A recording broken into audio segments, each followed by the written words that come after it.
오늘 하나님 말씀은 사무엘하 7장 말씀입니다. 7장, 제 성경은 473페이지입니다. 전장이지만 저희들 17절까지 읽겠습니다. 같이 읽습니다. 여호와께서 주의 모든 원수를 무찌르사 왕으로 국에 평안히 살게 하신 때에 왕이 선지자 나단에게 이르되 볼지어다 나는 백향목 궁에 살거늘 하나님의 궤는 휘장 가운데 있도다. 나단이 왕께 아뢰되 여호와께서 왕과 함께 계시니 마음에 있는 모든 것을 행하소서 하니라. 그 밤에 여호와의 말씀이 나단에게 임하여 이르시되 가서 내 종 다윗에게 말하기를 여호와께서 이같이 말씀하시되 내가 나를 위하여 내가 살 집을 건축하겠느냐. 내가 이스라엘 자손을 애굽에서 인도하여 내던 날부터 오늘까지 집에 살지 아니하고 장막과 성막 안에서 다녔나니 이스라엘 자손과 더불어 다니는 모든 곳에서 내가 내 백성 이스라엘을 먹이라고 명령한 이스라엘 어느 지판들 가운데 하나에게 내가 말하기를 너희가 어찌하여 나를 위하여 백향목 집을 건축하지 아니하였느냐고 말하였느냐. 그러므로 이제 내 종 다윗에게 이와 같이 말하라. 만군의 여호와께서 이와 같이 말씀하시기를 내가 너를 목장 곧 양을 따르는 데에서 데려다가 내 백성 이스라엘의 주권자로 삼고 내가 가는 모든 곳에서 내가 너와 함께해서 내 모든 원수를 내 앞에서 멸하였은즉 땅에서 위대한 자들의 이름같이 내 이름을 위대하게 만들어 주리라. 내가 또 내 백성 이스라엘을 위하여 한 곳을 정하여 그를 심고 그를 거주하게 하고 다시 옮기지 못하게 하며 악한 종류로 전과 같이 그를 해하지 못하게 하여 전에 내가 사사에게 명령하여 내 백성 이스라엘을 다스리던 때와 같이 아니하게 하고 너를 모든 원수에게서 벗어나 편히 쉬게 하리라. 여호와가 또 내게 이르노니 여호와가 너를 위하여 집을 짓고 내 수완이 차서 내 조상들과 함께 누울 때에 내가 내 몸에서 날 내 씨를 내 뒤에 세워 그의 나라를 견고하게 하리라. 그는 내 이름을 위하여 집을 건축할 것이요 나는 그의 나라 왕위를 영원히 견고하게 하리라. 나는 그에게 아버지가 되고 그는 내게 아들이 되리니 그가 만일 죄를 범하면 내가 사람의 매와 인생의 채찍으로 징계하려니와 내가 내 앞에서 물러나게 한 사울에게서 내 은총을 빼앗은 것처럼 그에게서 빼앗지는 아니하리라. 내 집과 내 나라가 내 앞에서 영원히 보존되고 내 왕위가 영원히 견고하리라 하셨다 하라. 나단이 이 모든 말씀들과 이 모든 계시대로 다윗에게 말하니라. 아멘. 오늘 이 말씀은 사무엘서 전체의 신학적 심장이라 그렇게 이야기도 하고 또 구약에서 가장 중요한 본문 중에 하나다 그렇게 말합니다. 그러니까 이 본문에 하나님과 다윗 간의 언약이 맺어지죠. 이 언약이 맺어지는데 이 언약이 이스라엘을 국가적으로 그리고 민족적으로 종교적으로 하나님께서 확실하게 정의를 내려주시고 인정하시고 다윗을 통해서 하나님의 왕국을 일어나시고 메시아를 주시겠다는 이러한 영원한 약속이 포함되는 것입니다. 그래서 이 다윗의 언약을 하나님께서 아브라함을 첫 번째 불러내 수많은 상황 가운데서 아브라함을 불러내셔서 언약을 주시는 것과 같은 언약이라 그렇게까지 이야기를 하고 있습니다. 그러니까 하나님께서 아브라함도 불러내셔서 스스로 약속을 주신 것 마찬가지로 이 다윗도 똑같이 하나님께서 똑같은 그런 약속의 말씀을 주셨습니다. 그런데 이 이야기가 시작되는 시기는 하나님께서 다윗에게 성령의 능력을 부어주심을 통해서 주위의 모든 나라들을 다 점령하고 파했습니다. 그러니까 이스라엘 역사상 다윗이 시대 때 가장 영토가 확장될 때 계속적으로 확장시키고 있던 그러한 때 그리고 연전연승하고 있을 그러한 때인 것이에요. 그러니까 하나님께서 성령의 능력이 그 사람에게 임할 때 하나님의 축복이 임하는 것, 이게 우리 삶 속에서도 너무나 중요한 이유가 뭐냐면 하나님의 축복이 임하고 성령의 능력이 우리 속에 임할 때는 일반적인 사람으로 생각할 수 없는 그런 놀라운 역사가 그 사람을 통해 나타나게 되었습니다. 우리가 일반적으로 영웅이라 그러면은 일반 사람보다 능력이 뭐 한 서너 배 정도 된다든지 이러면 역발산이다, 굉장하다 이렇게 생각하는데 하나님의 성령이 임했는 사람에게는 일반 사람이 따라올 100명이나 1000명이 따라올 수 없는 그런 역사가 그에 임하게 되어 있는 것이에요.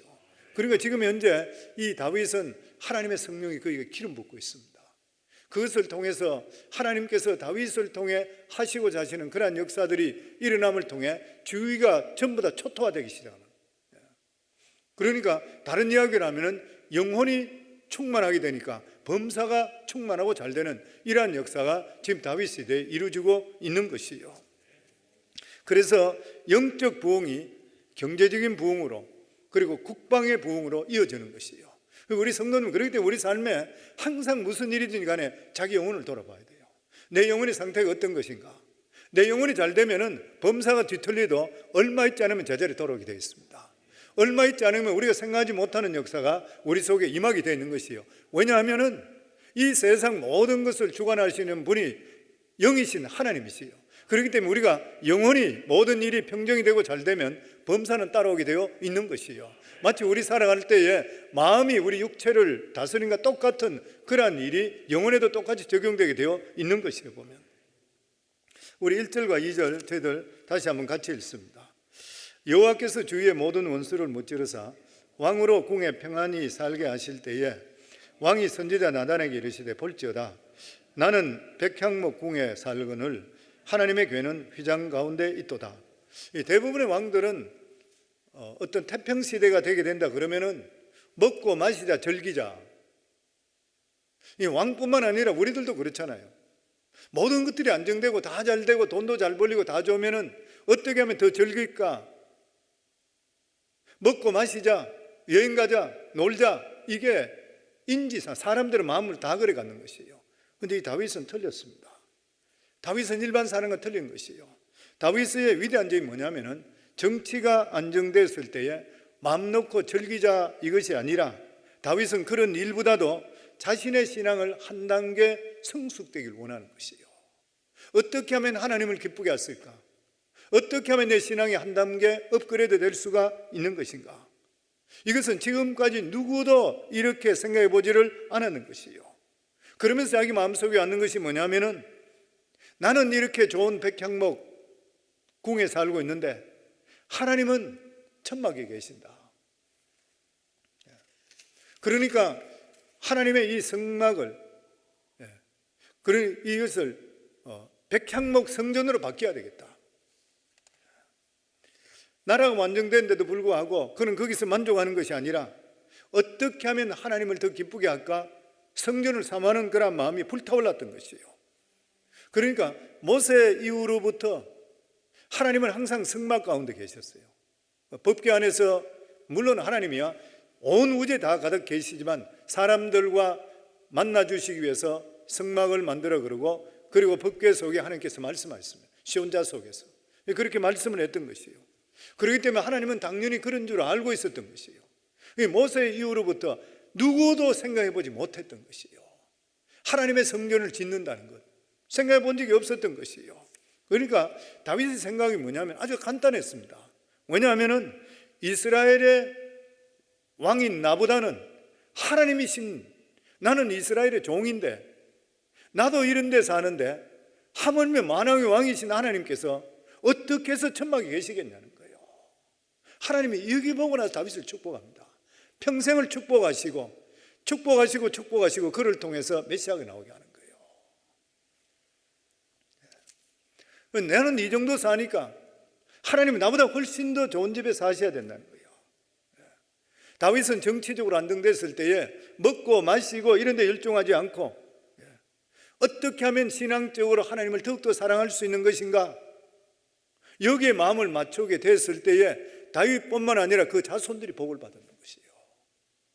그렇기 때문에 성도님 우리들도 살아갈 때에 모든 것이 잘 되고 있습니까? 요즘 평안합니까? 그냥 평안하다 하고 몸을 쉬려고 생각하지 마시고 어떻게 하면 하나님을 기쁘게 할 수 있을까? 여기에 초점을 맞추시게 될 때는 우리가 생각할 수 없는 놀라운 일을 하나님께서 우리에게 이루어 주시는 것이에요. 그랬을 때 선지자였던 나단 선지자가 이 다윗 왕의 이야기를 듣고 나니까 기가 막힌 생각인 것이에요. 그러니까 다윗 이 나단 선지자 듣고 나서 너무 좋은 생각입니다. 생각할 필요도 없는 것이에요. 왕이요 기가 막힌 생각입니다. 어떻게 그런 생각을 했습니까? 너무 잘했습니다. 그랬던 것이에요. 그래서 3절에 보면 나단이 왕께 아뢰되 여호와께서 왕과 함께 계시니 마음에 있는 모든 것을 행하소서. 나단이 생각할 때 너무 좋았어요. 듣기에 너무 좋았던 것이요.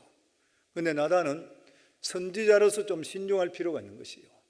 아무리 자기 생각에 좋았다 하더라도 너무 좋습니다. 하나님께 특별한 일 없을 거로 생각합니다만은 하나님께 우리 기도하고 결정합시다.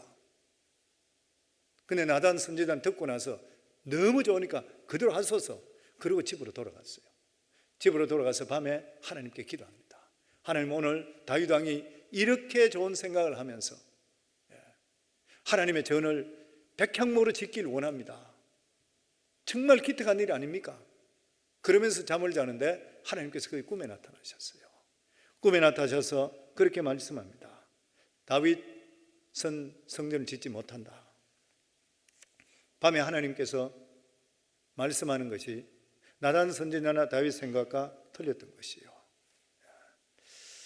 다윗 때 짓질 못하고 아들 때 지을 것이라.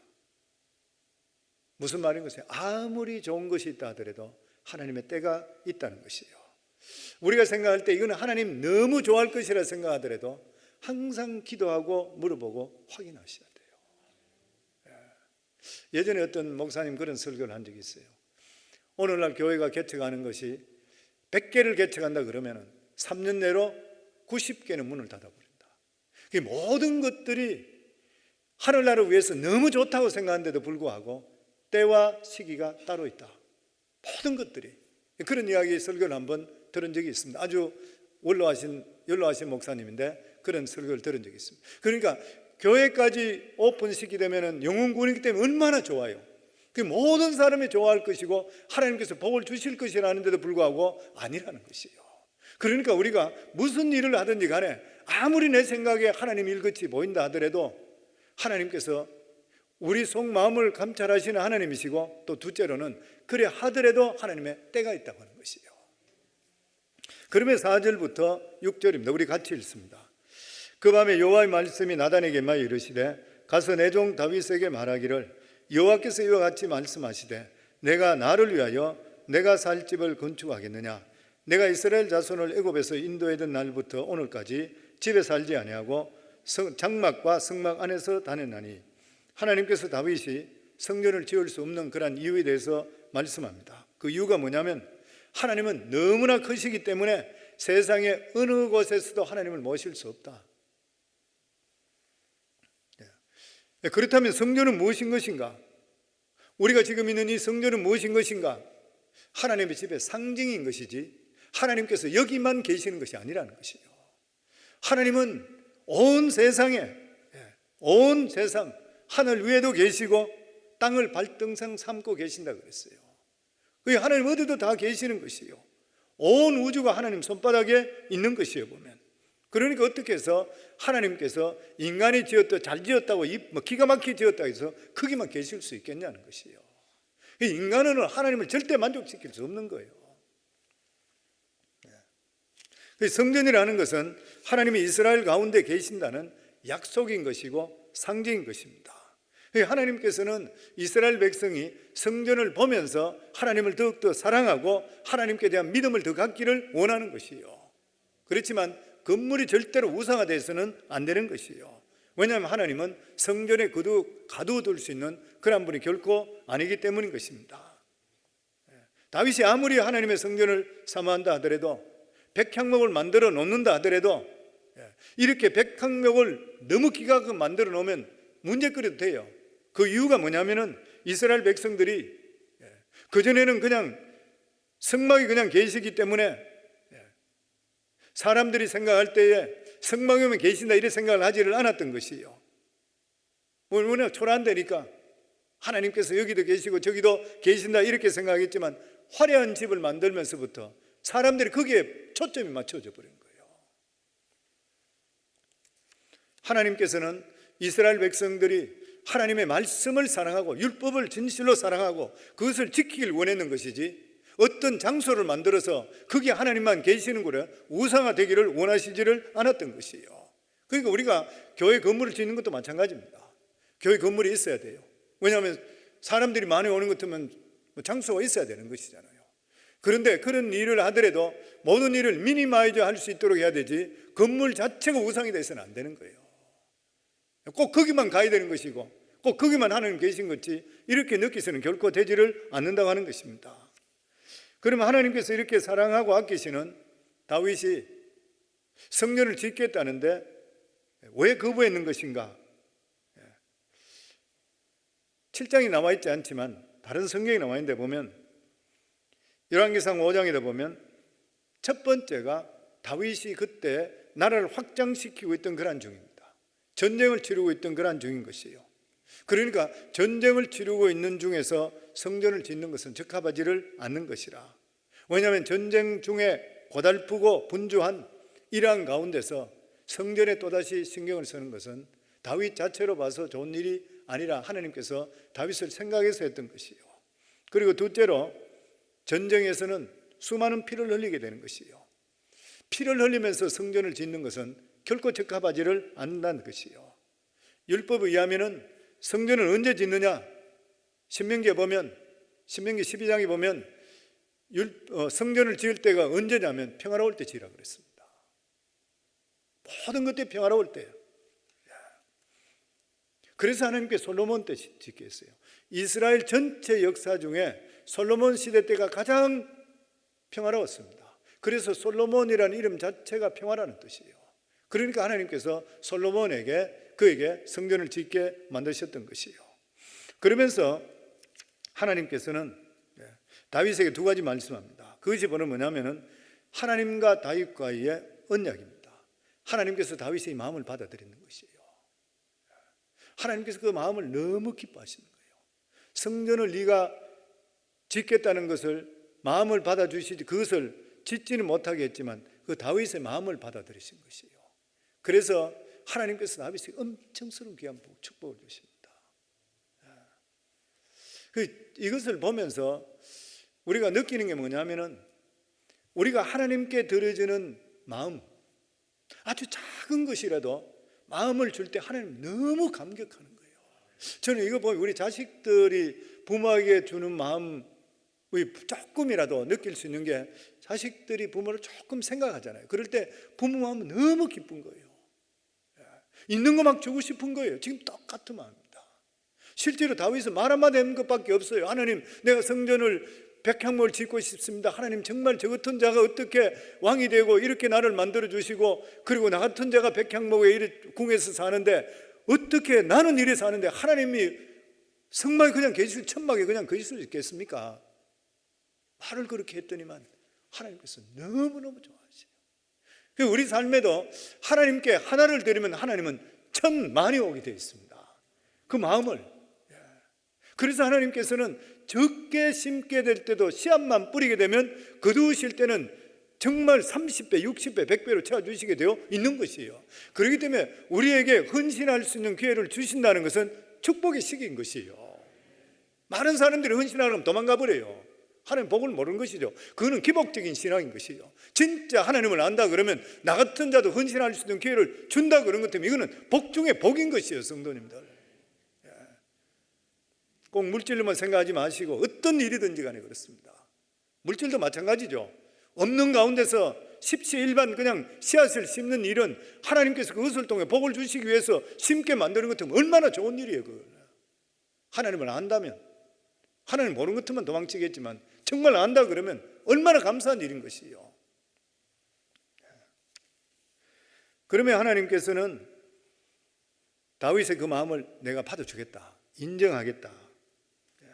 그러면서 하나님께서 내가 너를 인정하니까 너를 진짜 크고 존귀한 자로 만들어주겠다. 그 약속하시는 거예요. 8절에서 9절입니다. 같이 읽습니다. 그러므로 이제 내 종 다윗에게 이와 같이 말하라. 만군의 여호와께서 이와 같이 말씀하시기를 내가 너를 목장 곧 양을 따르는 데서 데려다가 내 백성 이스라엘을 주권자로 삼고, 하나님 여기 다윗에 대해 나오잖아요. 양치던 목동이자 너는 양치던 목동에서 내가 너를 데려다가 내 백성 이스라엘을 주권자로 삼고 네가 가는 모든 곳에 내가 너와 함께 있어. 임마누엘 하나님입니다. 내가 너와 함께 하겠다.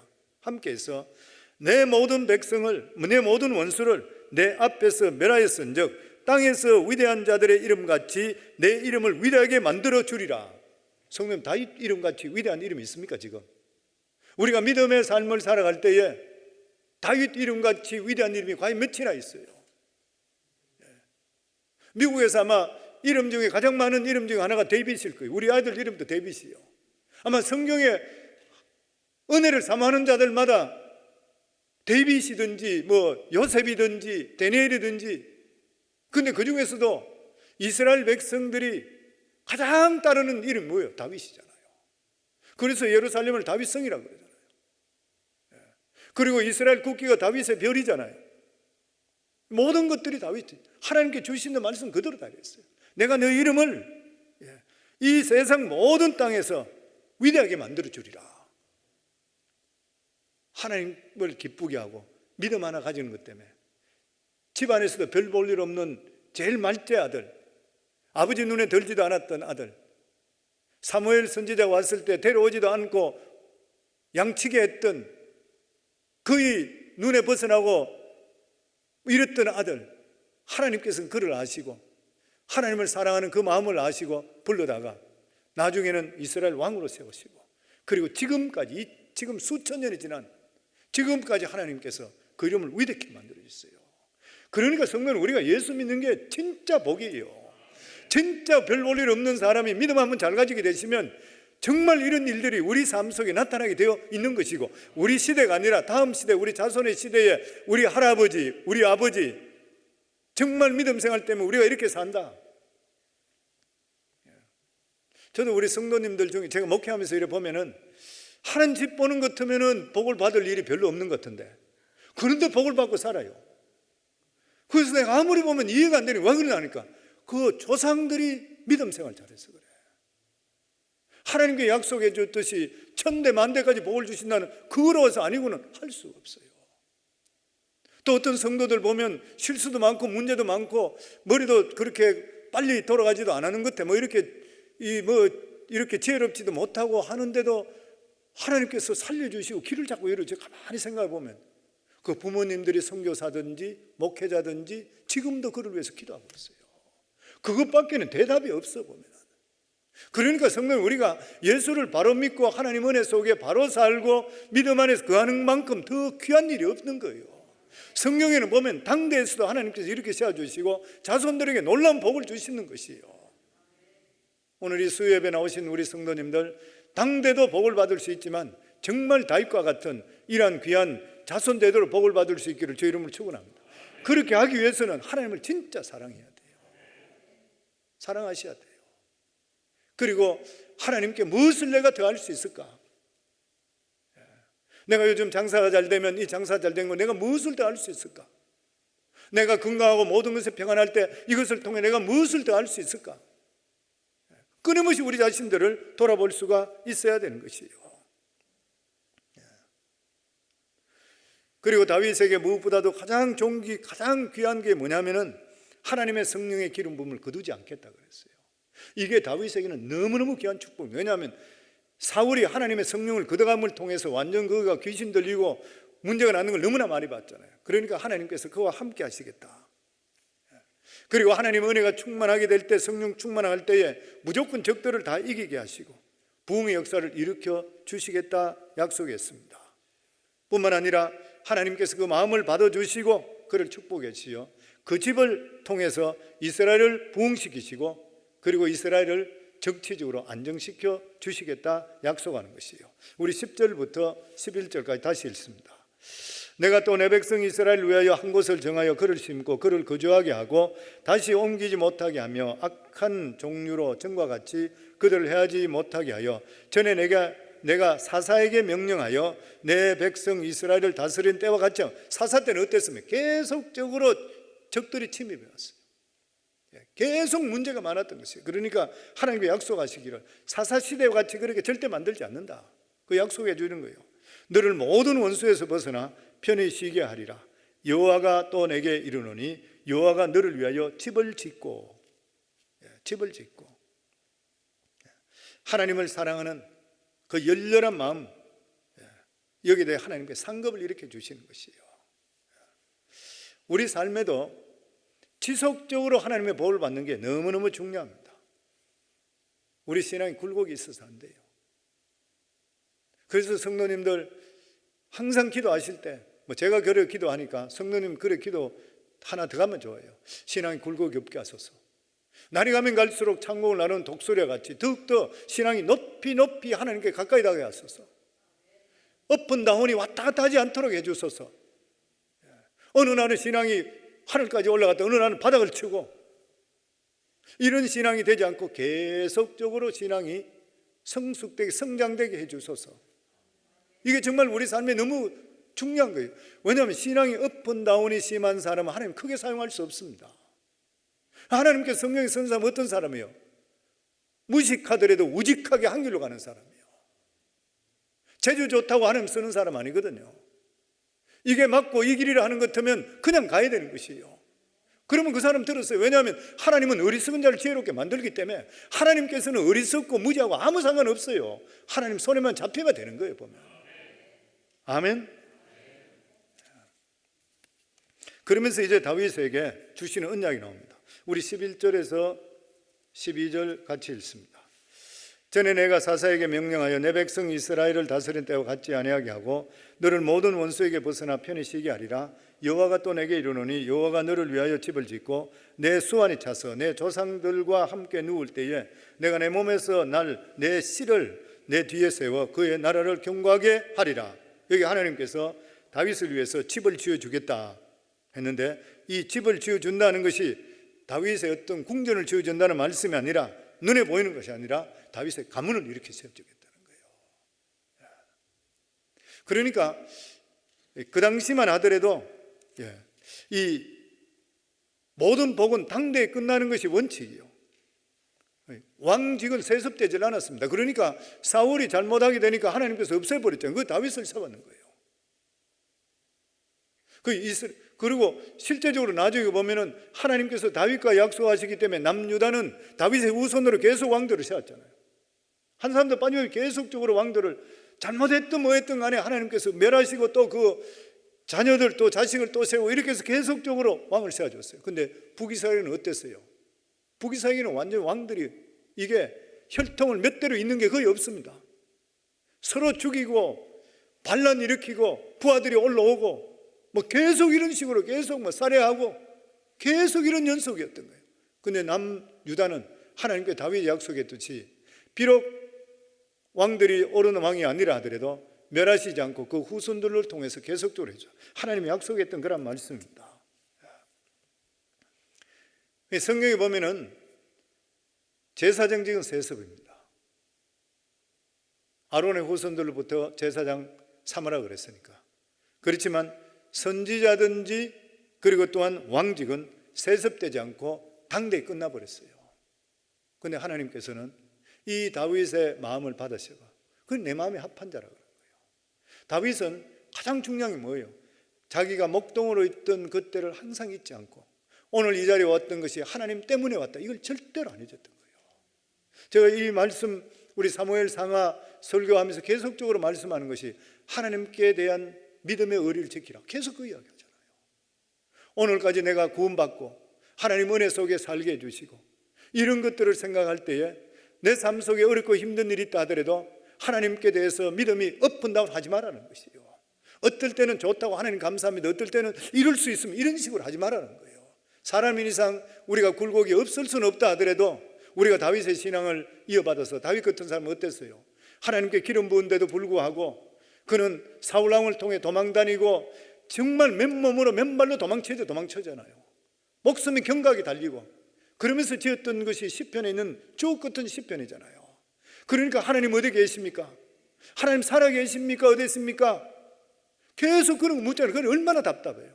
그럼에도 불구하고 항상 시편 마지막에는 보면 여호와 하나님, 나의 하나님, 하나님은 지금까지 나를 인도하시는 하나님, 지금까지 하셨기 때문에 이 모든 어려움 속에서 분명히 하나님께서 나에게 이끌어 주실 줄 믿습니다. 항상 이렇게 했던 거예요. 하나님에 대한 신뢰가 움직이지를 않았던 것이에요, 보면. 그래서 하나님께서는 다윗이 너무나도 하나님을 사랑하고 말씀을 사모했는 것이에요. 그렇기 때문에 오늘날도 마찬가지로 하나님을 사랑하시고 하나님을 사모하고 말씀을 사랑하고 이런 사람들은 다윗과 똑같이 믿음의 가문을 이렇게 세워주십니다. 그리고 걸출한 인물들이 집안에 나오게 만드는 것이에요. 저도 평생 소원이 그렇습니다. 내 평생 소원이 예수 믿고 구원받고 나서 소원이 뭐냐면은 별 볼 일 없는 사람인데 하나님 정말 우리 집안에 믿음의 걸출한 인물들 좀 나오게 해주소서. 믿음의 걸출한 인물들, 그리고 큰 인물. 저는 정태기 목사님이 한국에서는 치유 상담으로 최고분이라고 그래요. 국보급이라고 해요. 기독교계로서는.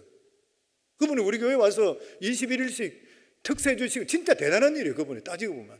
딴 분들이 그런 이야기를 하세요. 어떻게 해서 우리 교회 와서 그렇게까지 했나 그래요. 그런데 그분이 했던 말들 중에서 저는 수시로 시간이 있으면 듣습니다. 설교는. 우리 교회 와 있잖아요. 웹사이트에 들어있잖아요. 들어있는 게 보면 자녀들에게 어떻게 해야 되고 어떤 기도를 해야 되고 저희 마음에 항상 갖는 게 그래요. 믿음 생활 올바르게 똑바로 하면 3대만의 큰 인물 난다. 조금 덜 하더라도 어느 정도만 하면 5대째는 나온다. 그건 3대 때 나오기를 원하고 기도해요. 우리가 1대니까. 성도님들 믿으시는가요? 그 성경에 보면 믿음대로 된다 그랬잖아요. 저는 우리 성도님 모두 다가 3대, 4대, 5대, 6대 가면 갈수록 믿음의 걸출한 인물들 하나님을 기쁘게 하는 다윗과 같은 이러한 귀한 복이, 왜냐하면 믿음만 가지면 되거든요. 하나님을 사랑하면 단 조건이 없어요. 박사학위 받아야 되고 돈 잘 벌고 이런 거 하나도 없어 보면 그냥 믿음인 것이에요. 저희도 우리 막내 아들 아직 결혼을 아직 안 했잖아요. 데니엘 목사. 근데 딱 기도하는 게 딱 한 가지인 것이에요. 돈을 벌어야겠습니까? 뭐를 벌어? 우리 돈 벌어봤잖아요. 돈도 벌어보고 명예도 가져보고 해봤잖아요. 근데 가장 중요한 건 믿음이거든. 그러니까 딱 하나님께 기도하는 거예요. 하나님, 믿음의 가문에서 아름답게 자란 자녀, 자매, 그리고 본인이 믿음 있는 사람, 돈도 바라지 않고 딴 것도 바라지 않고 정말 믿음 안에 사는 가정, 딱 그거 된 것이에요. 보면 신앙을 가지면 가질수록 우리가 마음속에 오는 게 뭐예요? 돈을 바라보겠습니까? 명예를 바라보겠습니까? 하나님을 경외하는 믿음이잖아요. 그리고 믿음 속에 아름답게 살았는 사람들, 너무 귀한 일인 것이에요. 보면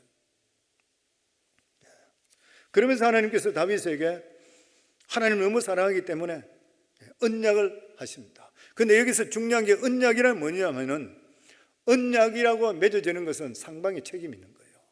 상방의 책임이 있습니다. 그러니까 집을 매매할 때 계약을 하잖아요. 그러면 상방의 책임이 있는 거예요. 나만 좋다고 되는 것이 아니라 상대편도 좋고 또 상대편의 문제가 되는 것 여기서 오케이 해줘야지 또 되고 이런 것이 다 되는 것이에요. 보면 그러니까 하나님께서 다윗에게 다윗을 택했다, 그러니까 너를 통해 하겠다, 이거는 변함이 없는 것이에요. 그런데 복을 주겠다 안 주겠다, 전제가 있는 것이 뭐냐면 율법을, 하나님 말씀을 지키느냐 안 지키느냐라는 거예요. 순종이 따라가야 됩니다. 순종이 따라가야 되는 것이요. 하나님 앞에 순종하게 될 때는 하나님께서 복을 주시고, 그렇지 않으면 망하는 거예요. 그리고 유다가 망했잖아요. 끝까지 하나님께서 다윗에게 약속하신 대로 왕들이 그대로 나왔습니다. 그런데 이들이 살아가면서 하나님 말씀에 어긋나게 살았던 거예요. 그러니까 하나님께서 자식이기 때문에 채찍을 든다 그랬어요. 성경 말씀에 채찍을 든다 그랬어요. 죄를 범하면 채찍을 들 것이라. 우리 13절부터 읽겠지만 거기 나오는 말씀인데 채찍을 든다 그랬어요. 그러니까 이스라엘 백성들 채찍을 들어서 나라가 망해버렸어요. 포로로 잡혀가는 거예요. 이 포로로 잡혀가니까 이스라엘 백성이 거기서 다시 하나님께 부르짖습니다. 하나님, 다윗과 약속해 주셨지 않습니까? 우리가 비록 잘못했다 하더라도 하나님께서 약속해 주시고 우리 회복시켜 주셔서 하나님 그 기도 들으시고 이스라엘 다시 포로에서 돌아오고 회복시켜 주시잖아요. 그렇지만은 하나님 말씀에 순종하지 못했을 때는 채찍 맞는 거예요. 우리 13절부터 15절까지 같이 읽습니다. 그는 내 이름을 위하여 집을 건축할 것이요 나는 그의 나라 왕위를 영원히 경고하게 하리라. 나는 그에게 아버지가 되고 그는 내게 아들이 되리니 그가 만일 죄를 범하면 내가 사람의 매와 인생의 채찍으로 징계하려니와 내가 내 앞에서 물러나게 한 사울에게서 내 은총을 빼앗은 것처럼 그에게는 빼앗지는 아니하리라. 그대로 말씀이 이루어졌잖아요. 사울 왕 때는 그냥 없애버렸잖아요. 다 망해버렸던 것이요. 빼앗아버렸어요. 은총을 빼앗아버렸어요. 하나님은 그 후손들에게 은총을 빼앗지 않았거든요. 끝까지 했어요. 그렇지만 여기 말씀대로 만일 죄를 범하면 내가 사람의 매와 인생의 채찍으로 징계하리니, 저희도 똑같습니다. 예수 그리스도로 말미암아 언약이요. 예수 그리스도 믿은 사람들은 하나님께서 우리에게 끝까지 구원의 은총을 우리에게 베풀어 주십니다. 예수 믿고 구원받는 일이니까. 그런데 살아가는 삶들 속에 하나님 말씀에 순종하면 순종의 복을 받게 되는 것이고, 그렇지 않게 되면 지난 주일에 말씀드린 대로 저주는 예수 그리스도 십자가에 못 박았으니까 저주가 아니라 자식이기 때문에 징계를 하는 것이에요. 새롭게 돌아오기를 원하고 계시는 것입니다. 그래서 오늘 여기 보면 몇 가지 중요한 사실을 발견하는 것이, 하나님께서 결국은 성전을 건축을 허락하죠. 다윗 때가 아니라 솔로몬 때에 허락하십니다. 하나님께서는 꼭 천막에만 계시는 것이 아니라 백향목 집에도 계실 수 있다는 것이요. 그러니까 하나님 집이 꼭 허술해야 되는 것만은 아닌 것이죠. 시대에 따라 변화될 수도 있다고 하는 것이에요. 보면 교회 신앙생활 할 때도 시대에 따라서 변화되는 것들이 있습니다. 진리만 바뀌지만 않게 되는데요. 제가 교회 목회 처음에 개척해서 얼마 되지 않고 이럴 때에 우리 교회 새로 오시는 분들 중에서 있다가 교회를 떠난 분들 중에 떠난 분이 그런 이야기해요. 찬송가 안 부른다고, 복음성가 부른다고 교회 떠난 사람이 있더라. 나이 좀 드신 분인데. 그 제가 그분하고 이야기하면서 왜 교회에서는 찬송가도 부르지만 복음성가도 불러야 되지 왜 그러냐 하니까 자기는 복음성가 너무 싫대요. 그러고 나서 떠나버리더라고요. 그 제가 보면서 안타까운 이유가 뭐냐면은 그런 일에 대해서 사람이 너무 얽혀 있으면 안 돼요. 진리하고 상관없는 일인 것이잖아요. 하나님께서도 성막에 계시다가 백평목 성전에도 계시는데 사람들이 그렇게 원하니까 옮겨주시는데, 그리고 하나님께서는 다윗에게 언약을 주시면서 여기 보면 막대기와 채찍으로 징계한다. 실제적으로 하나님께서 말씀하신 대로 다윗의 후손들이 하나님 말씀대로 따르지 못해서 환난당하고 바벨론에 포로로 가고 그리고 나서 망하게 되었습니다. 그래서 하나님의 백성들에게 중요한 것은 당대도 잘 돼야 되겠지만 다음 후대가 믿음 안에 온전히 살아가는 것, 너무너무 중요한 일인 것이에요. 보면 다윗이 하나님의 전을 지으려고 한 것은 단순한 어떤 동기에서 나온 것이 아닌 것이에요. 그 마음을 보시고 하나님께서 다윗의 작은 정성을 축복해 주셔서 다윗이 했는 것보다는 훨씬 더 큰 그러한 놀라운 미래의 비전과 축복을 허락해 주셨습니다. 그랬을 때 나단 선지자가 이것을 다윗에게 가서 말해주는 것이요. 어젯밤에 하나님께 저에게 이렇게 말씀했는데 당신에게 이러이러한 복을 주신다고 했습니다. 다윗이 그것을 듣고 나서 그것을 꿇어앉아서 정말 눈물로서 감사기도 합니다. 감사기도 하는 것이요. 정말 떨리는 목소리인 것 같아요. 얼마나 감사한지 모르겠죠. 하나님 저같이 보잘것없는 자, 하나님 말씀이 맞습니다. 목동으로 있던 나를 하나님께서 나를 불러주셔서 여기까지 오게 하시고 이 엄청난 축복을 내가 감당할 수 없는데 내가 감히 당연히 해야 될 일을 말씀을 드렸는데 하나님께서 기뻐하시고 나에게 그런 복을 주셨다니까 이걸 어떻게 말로 다 할 수 있겠습니까? 18절 말씀입니다. 같이 읽습니다.